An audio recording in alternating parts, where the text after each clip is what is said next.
Well, hello and welcome to Camilla and I. And today I'm with my good friend Jonathan. Hello again. Because I've had a number of requests in the comments as to what gear I take, in particular on safari or on a photographic trip, particularly abroad.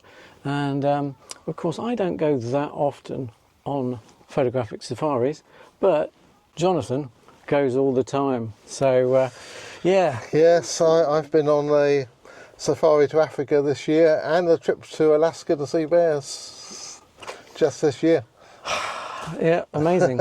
And throw in the Slovenian bears as well. But, Slovenian bears as well. Yeah, and a little trip to Spain. Trip to Spain. So anyway, if you want to ask about packing gear, Jonathan is your man. I've got lots of experience. Lots of experience and lots of lenses to show you and equipment as to what you need for travel.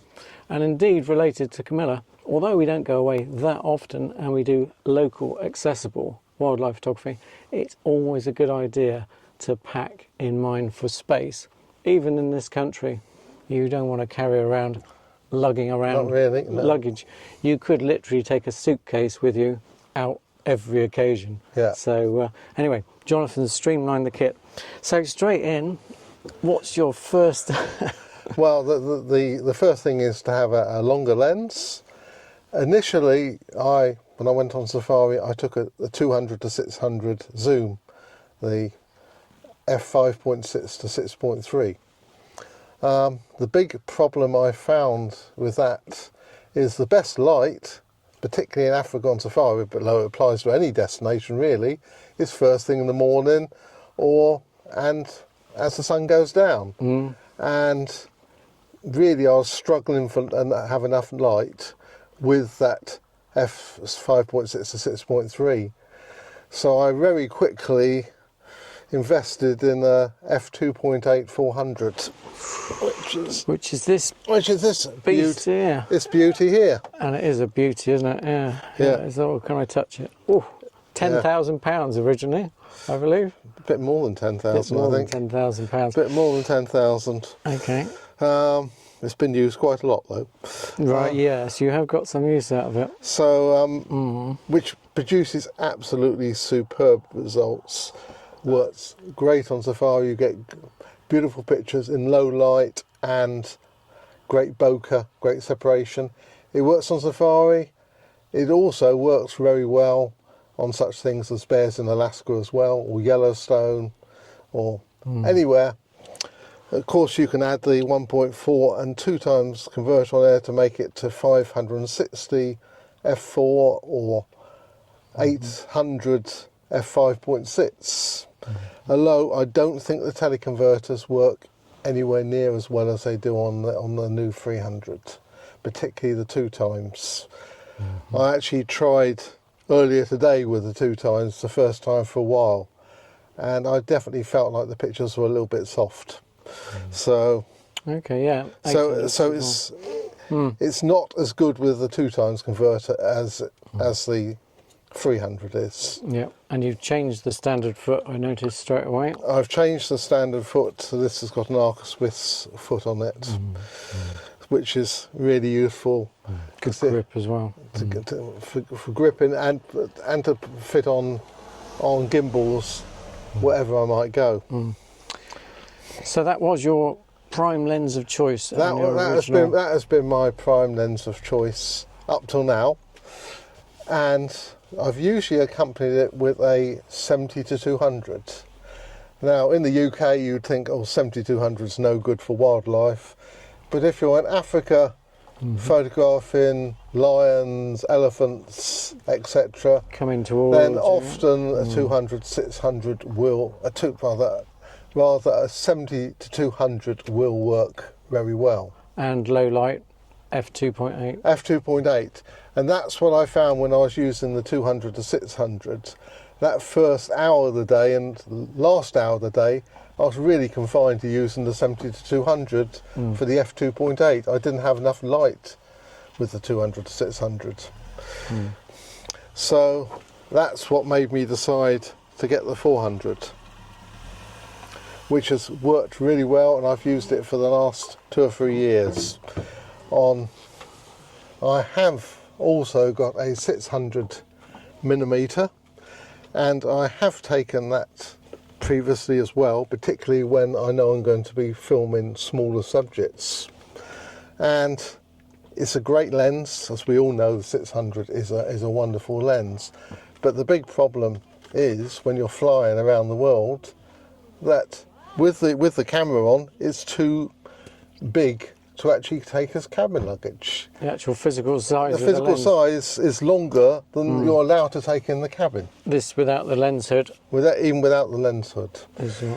So the only way you can get it in cabin luggage, the 600, is to remove the body off the lens, and then you can carry them into separately, and then assemble it when you're going to use it. But the trouble is, you've now got a bag set up for taking a lens and a body, and then every time while you're away, you've got to reassemble it again, which is not ideal.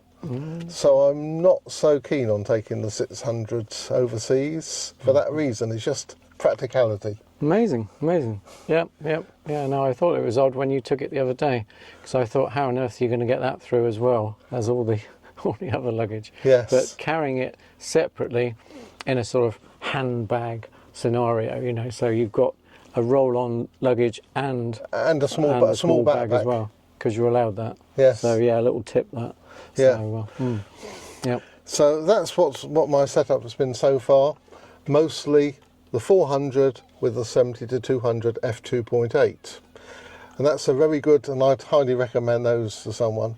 But things have now changed this year with the release of the new 300. Yep, that's quite. And which is so light, half the weight of the previous setup, and that to me has got 2 advantages over the 400. The first one is, if you're waiting for action to occur, often when you're like on safari in a vehicle, you can't be using a tripod or a monopod. If you had a monopod, every time someone in the vehicle moves, your camera's bouncing up and down. So that doesn't work. So it has to be a beanbag situation, really, Yes. in a Jeep or. So the first thing is, if you're waiting, like I'm waiting for, say, some action, hold up the camera, maybe 1-2 minutes to the 400, and oh dear, I can't hold this up much longer. And you can bet, as soon as you drop the camera, that is when the action's going to happen. Yeah, there you go. You're taking that 10-second rest, and or that day off. yeah. No. So a big advantage of taking the 300 is I can hold it up without that weight, half the weight. You're talking about a 2 kilo weight against a 4 kilo weight. And the other thing is, to get the very best shots on safari, I like to drop the camera down so I have a monopod, monopod attached to the top, and I just drop it down out the vehicle down to the ground level. Because as we all know, as wildlife photographers, low-level shots produce the best results. And then I use a remote control to defy the trigger. RMPT one, Yes. something or other, in Sony. And also you use a particular monopod, because Jonathan had trouble with a monopod before, didn't you? I did have a monopod before. You've got to be very careful what monopod you use. I took one because monopods are made to be compressed rather than stretched. And Dangle. And I did have a monopod break on the last day of my safari, and the camera and lens dropped to the floor. It was actually the 7200 on, but lucky it was only about, say, 9 inches off the ground, and it didn't damage either the lens or the camera. They just got rather dirty in the dust. Ooh. Phew, yeah, a lucky escape, without a doubt. But only the 70 to 200, so yeah, not the end of the world at about £2,000, but yeah. But Still, so the other advantage of the 300 is you can drop it down. That with the 400, 4 kilos, no way I'm going to hold it onto a pole and drop it down out of the vehicle. Just trying to the grip to actually hold it 4 kilo weight hanging down. And when that lion comes along, you might not be quick enough to withdraw your arm before it gets mauled. So I'm thinking the next safari I'm going to take the 300, and that is of a weight I can drop down on the monopod. And the monopod that I'm using is the iPhoto monopods, which I believe are made in the UK. And they've got like a snap action lock rather than the screw action, so I can easily see it is properly locked to go down. On and then drop it down. Yes. And you're very confident with the snap lock. Yes. Yep. And to drop it down to the ground. So that's what I'm using. And yeah, great tip. So I would definitely recommend anyone going on the safari, make sure you take a monopod. It'll make all the difference to your shots. Instead of a tourist shots looking down at the animals, you're getting a ground level view, a professional wildlife photographer's As we know, view. we all try to get to eye level with the subject. So yeah, if you can do that dangling procedure. So it can be done with the 300, or it can be done with a shorter focal length lens as well. Yeah, you mentioned the 135 earlier. I have, so my next safari, I'm thinking I might take the 135 instead of the 7200, because I've tried it out, and it's just the bokeh on that is so incredible. It gives the photos a quite unique look. 1.8. And basically, we are taking portraits of animals, so why not use a real good portrait lens? Yep, to do professional so. portrait lens, and it's just that bit further reach. 85 portrait lens, perhaps for humans, but just that extra 135. Well, the 135, if it's a line, you'd probably rather it was a little bit further away. Especially if you're dangling it on. You're hanging out the vehicle, dangling it down to the ground. You want to allow yourself a bit of space to pull back up again. Yeah, I can see that. Yeah. A bit of meat, There's a bit of meat attached to that metal bit. They might learn, if too many people use this technique. So, But the trouble is the 135 does not have a tripod collar that you can turn up. So in that case, I've got a small rig cage on the body, and I can attach the monopod to the camera that way to drop it down. Oh, right, okay, yeah. I better interject a Camilla and I warning here that obviously any of our advice, you take it or leave it. And if you do have your arm mauled by a lion, sorry, nothing to do with our terrible technique we've just suggested here. So, but that dropping down to the ground makes all the difference. On a previous safari, I started doing it on the first day. No one else in the group was doing it.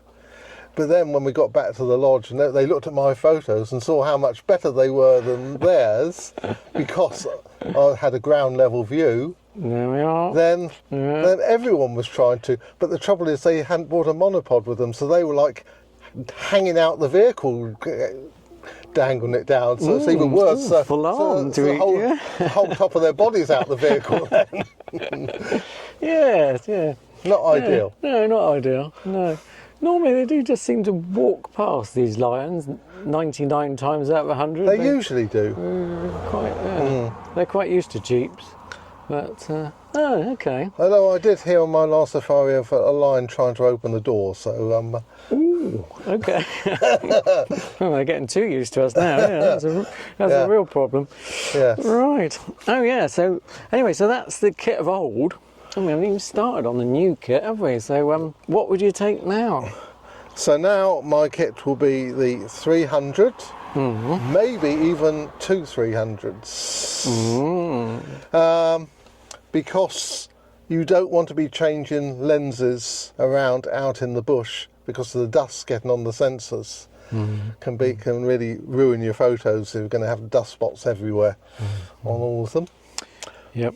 So, so then you'd either have a 420 f4. So I'd have one. 600. So I'd have one 300 using it as a 300. The other one either as a 420 or a 600, and just leave it like that the whole drive, not change it, because you don't want the dust going inside the camera. No. Okay. Yep. No, that would pretty well cover you, I think. And then the 135, if they come a bit closer. Yep. And I also have in my kit a 50mm prime as well, for if they come, if something's really close, that would probably be confined to elephants, something big like that. Yeah, and it's a 50mm Jonathan uses because you don't want the wide angle. I don't want the wide angle distortion. To me, I see pictures of elephants taken with a 16 to 35, and it looks like they got a trunk 20 foot long because of the distortion of the lens. So to me, going wider on wildlife just doesn't give the right results. Not the results that I'm looking for, it's maybe my style. Yeah, you're not going for the scene and then the animal just a small part of it. No. And that's the other thing with a 35mm. You will end up with a very small animal in the frame. Yes. It may be a marvellous shot with sunset and everything else, beautiful. So, but it's just the style Jonathan's going for in this case. Obviously, if I particularly wanted to take like a landscape, then I'd just pull out my phone for that. Because most of them now have got a pretty good 24mm lens on the phones. Yep. So that's basically, that covers the lenses and the bodies, and then your supplementary equipment, memory cards. I suppose you have to take loads of those. I take loads of memory cards. Obviously my laptop, I take my MacBook, so I upload them as soon as I can. Even on the plane on the way home? Even on the plane going home, yes. And with the memory cards, in the old days you used to have to put the film around the X-ray machine by the side. Yes. Do you still pass your sort of wallet of cards round the X-ray machine, or no? Don't worry at all. I don't worry. Don't worry at all. And I take a external drive, one of these little small ones. Back up. As I take a 4TB, and so all the photos are backed up to that. And every night. Every night. Well, after every drive, actually. After everything. So the idea is you've got at least 2 copies of every photo, so if anything gets corrupted, lost, whatever, you've still got 1 copy. And every time I go out on the drive, I'd make sure I've got that external drive with me, so that if something happened, like someone came and pinched my MacBook while I was gone, Yep. I haven't lost all my photos as well. I've still got a copy of them. Right. Because you've got to take into account that these things could happen. Yep. And then also you strictly follow the advice on clothing requirements. For example, you were saying the latest trip with the bears, you had a particularly muddy adventure and you had to take the waders, wasn't it? Yeah, waders, because we were wading through streams and in mud flats. And this is specifically identified in the itinerary of the photographic thing, so you must adhere to... So if you're going to Alaska to see the bears, make sure you wear waders. But don't wear them in Africa, you'll be too hot. Yeah, don't wear your bikini either. Yeah, definitely wear your... I generally, when I'm in Africa on safari, I'll wear long sleeve safari shirts, similar to what Mark's wearing there, because you don't want to get your arms all sunburnt and get uncomfortable. Yeah, I take a wide brim hat as well. You can't really be slapping... Sun cream doesn't mix well with photography gear, does it? Well? That's another tip we've noticed over the years. Yes. Every time you put the eyepiece to, you'll sort of smudge the viewfinder. Yeah, I've done it, been there, done it, so you don't have to. Yeah. And my most recent setup is I take my camera gear. I got a Peli case. This Peli 1535. Oh God, can I lift it up? Yes. Blimey. Oh, Probably not with my back. Right, okay. Well, there's nothing in there at the moment. Nothing. Oh, there's nothing much in there at the moment. So anyway, So that looks bulletproof. this is, even if it's dropped in the water, it should float and not, and shouldn't let any water into the camera gear. Amazing. So, Yeah.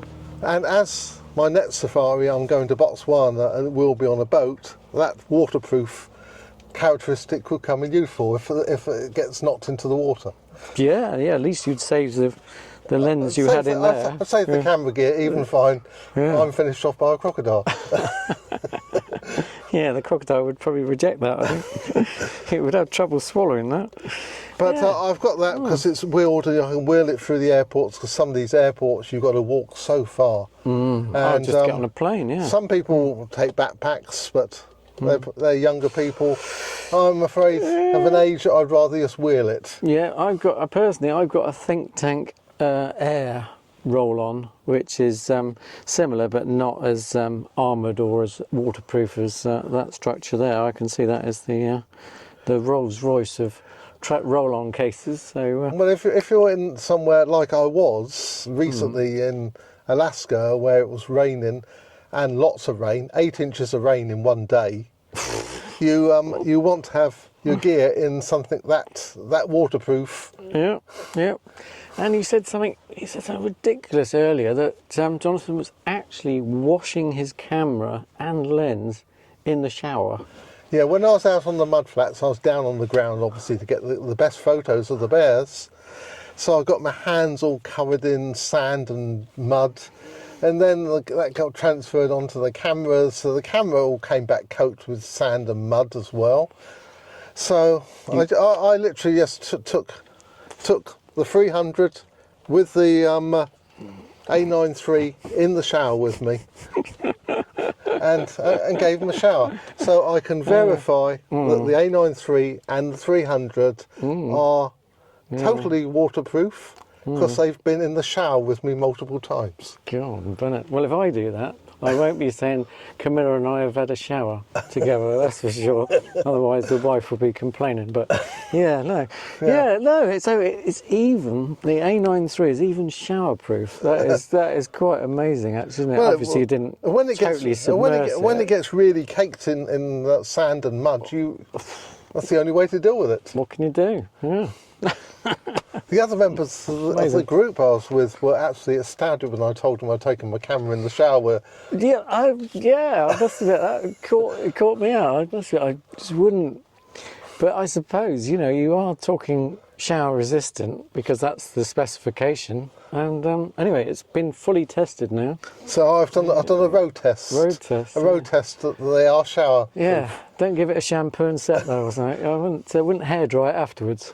No, let it dry out naturally. Yes. Right. Yes. So there's some tips, including you can shower your camera. Well, yeah, some cameras. But once again, the warning. If it doesn't work for you, don't blame us. No, we've obviously got money to burn here, but no, we ain't. But no, it does. When you're in that situation, needs will, the devil must, isn't it? Yes. Necessite fait loi. We all know you don't want to leave sand on all over your camera gear. So what are you going to do? What are you going to do? I mean, it's every time. If it's got gritty and you just let it dry, all gritty, what are you going to do with it? So, yes. Yeah. Memory cards, you take loads of those. Take loads of memory cards. I use a Samsung 4TB external SD card. Not SD card, the external drive. So copy everything onto there, as well as onto my MacBook. Yeah.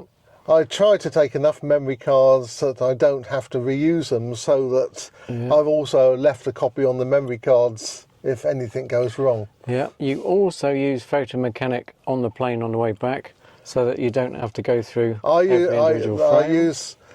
I take lots and lots of photos. On my safari, on say a week safari, I may take 40,000 images. Amazing. So you need to see something like Photo Mechanic or Fast Raw Viewer to actually go through those and select the images to use. I might add, out of that 40,000, I may actually edit 1,000, the other 39,000. Straight out. Well, they won't be deleted. I'll just leave them. I'll download them onto another drive and keep them for posterity. And in fact, my most recent trip to Alaska, I started going through a second time, and I've actually found a few photos which I didn't pick my first selection, and then I went through again and thought maybe that one might be some good. So I've actually now I've come to the conclusion that it is a good idea. You go through and you pick the best photos and edit those at the time straight after the trip. But then when things calm down and you've got a bit of time, go through them again, which is a great thing to do, because it brings back all the memories of the trip to go through them all again. And you may well find the odd image that you missed the first time. Yep. Yeah. No. Beautiful. Yeah. No. Good tips. Yeah. No. I certainly do find on a second reviewing, and now indeed with the denoise software, there are some images that I've hiked out from previous years, which before were a complete write-off, and fortunately I had saved them. So yeah. But I did in my early days of photography. I did do a lot. Like the ones I hadn't picked, I just deleted. But I don't do that anymore because you may well find that there's something. And as Mark says, it may have been too noisy at the time, but with better software, you can now actually make use of it. Yep. Yeah, we don't recommend, what is it, sort of cryogenics, I think it is, where they freeze the body and then try and bring it back later. Some photos, folks, are a write-off, so just write those off straight away. But it's probably not, probably my early ones weren't that good anyway, so it doesn't matter, I deleted them. Exactly, yes, likewise. I mean, as you progress, obviously you get multiple images of the same subject. And then you get more selective. You get more selective, so yeah, get more discerning. Yes. I know there's one, I think it's some Australian photographer, and he does an amazing job of culling his photos. He gets down to sort of like 50 from 40,000 or something, and he literally deletes the rest. I think that's really ruthless. I think that's, I don't know about you at home, but let us know in the comments whether you can be that ruthless with your photos. I don't know, you get attached to them, don't you, really? I suppose there's a sort of, you think the shot's better than it is, or something like that. Well, you can, yes. So anyway, yeah, culling is good, but just don't hit delete. But sometimes with skillful editing, you can make a good photo out of what didn't seem initially to be a good one. Yep. Just by changing your crop and exposures and all the rest of it. Yeah. Even a boring couple of swans can, with the right lighting, look absolutely amazing. So, yep. No, it's possible. Anyway, no, great. Thanks, Jonathan. I think that covers it, doesn't it? Yeah, I think so for now. I think I think next we're trying to do. If you've got any questions, put them in the comments, and I'll certainly answer them if I can. Yeah, Jonathan will answer them. I'm having a week off. No, talking about week offs. Hopefully it won't be next week, but at some point as well, we hope to do a comparison between. We were out filming today, and we're hoping to do a comparison with the 400mm straight f2.8 and the 300 with the 1.4 teleconverter, and compare results and see what similarities are. That might work well for the deer ruts. Yep, that's another one. Yep, definitely we'll be using the lighter gear, because we're hoping to cover as the deer start rutting. It's a bit of a flexible season in the New Forest, but we think it's sort of like another couple of weeks onwards really before they get into the main action. But then that could be a great combination to... well, 400 probably work well on deers. Very well, but the only problem is carrying the 400mm to the chosen location. Okay, well, anyway, to be developed. So one to watch out for in the future. So don't forget to like and subscribe to Camilla and I, and keep those questions coming for Jonathan. And yeah, hope to see you in the next one. Have a good one. Right, cheers. Bye. Bye from Camilla and I, and Jonathan. Thank you. Cheers. Bye.